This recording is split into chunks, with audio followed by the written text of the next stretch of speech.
kisah yang sangat luar biasa, taubatnya Tha'labah radhiyallahu anhu. Sahabat Nabi yang mulia ini masih muda dan keimanan sudah tertanam dalam hatinya. Zaman dulu orang tidak punya kamar mandi dalam rumah, maka orang kalau mau pergi ke WC ataupun mau mandi, maka biasanya orang pergi ke padang pasir. Satu waktu Tha'labah radhiyallahu anhu ini keluar, kemudian dia ke padang pasir, lewat, bukan sengaja, lewat.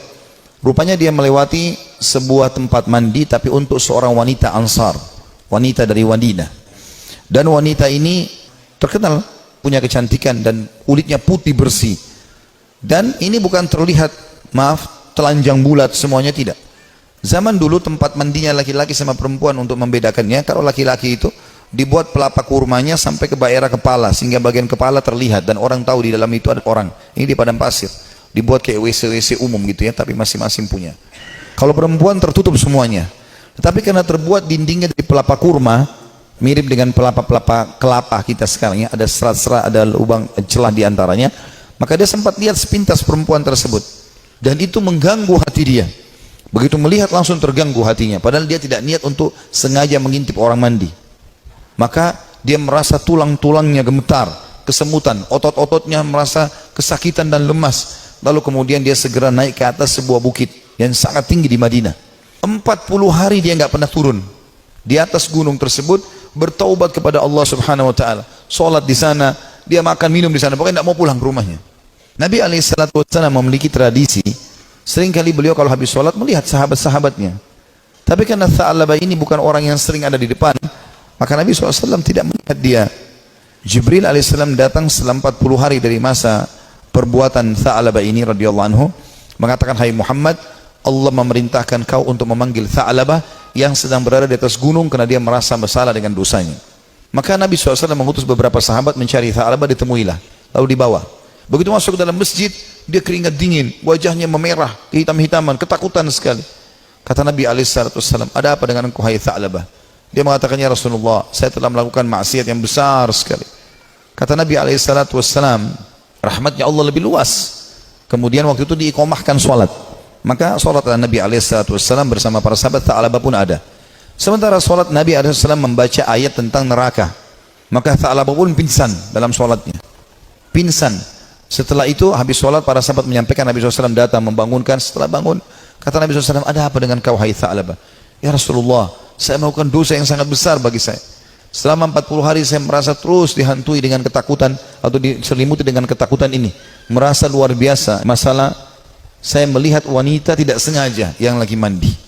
Maka dia pun berkata, Nabi SAW mengatakan, rahmat Allah luas, mohon ampunlah. Dia mengatakan, ya Rasulullah, tapi hati saya masih betul-betul terganggu dengan ini. Maka Nabi SAW setelah mengatakan rahmat Allah luas, pulanglah semua sahabat ke rumah, sampai beritakan Nabi SAW kalau Tha'labah sakit di rumahnya. Maka Nabi SAW datang ke rumahnya, kemudian ingin meletakkan kepala Tha'labah di atas paha Nabi SAW. Tha'labah terus berusaha menjauh radhiyallahu anhu. Kata Nabi SAW, kenapa kau jauhkan kepalamu dariku? Dia mengatakan, ya Rasulullah, kepalaku penuh dengan dosa. Ini bayangkan sosok seorang sahabat yang hanya sekedar melihat tidak sengaja wanita yang sedang mandi, itu pun cuma di celah-celah pelapa-pelapa kurma itu. Maka Nabi SAW mengatakan, rahmat Allah luas. Apa yang kau rasakan hai Tha'labah? Kata Nabi SAW. Kata Tha'labah, ya Rasulullah, semenjak saya lakukan perbuatan tersebut, hatiku rasanya seperti sedang direngut, seperti ditekan dengan sesuatu. Tulang-tulangku dan otot-ototku seperti kesemutan semuanya. Aku merasa ketakutan yang luar biasa. Apa harapanmu? Kata Nabi SAW. Dia bilang, harapanku agar Allah memaafkan semua dosa-dosaku. Bukan cuma itu saja, aku mohon supaya Allah maafkan semua kesalahanku. Maka Nabi SAW mendapat wahyu dari Jibril AS. Jibril mengatakan, sampaikan kepada Tha'labah hai Muhammad, kalau Allah sudah memaafkan bukan cuma itu tapi semua dosanya. Maka Nabi SAW mengatakan, hai Tha'labah, terimalah berita gembira, karena sungguhnya Tuhanmu Allah telah memaafkanmu. Dan ini Jibril datang menyampaikan wahyu itu. Maka Tha'labah pun bergembira, senyum, kemudian dia bertakbir lalu meninggal dunia. Maka pada saat dia wafat, teman-teman sekalian radhiyallahu anhu, sahabat Nabi yang mulia, saking takutnya dengan Allah sampai mati, meninggal, ajalnya datang. Waktu itu Nabi SAW mengatakan, urus jenazah segera, kita kuburkan, dimandikan segala macam, disolati. Habis sholat, lagi mau diantar ke kuburan, Nabi SAW jalan sambil sedikit beliau jinjitkan kakinya. Kata para sahabat, ya Rasulullah, kenapa anda lakukan itu?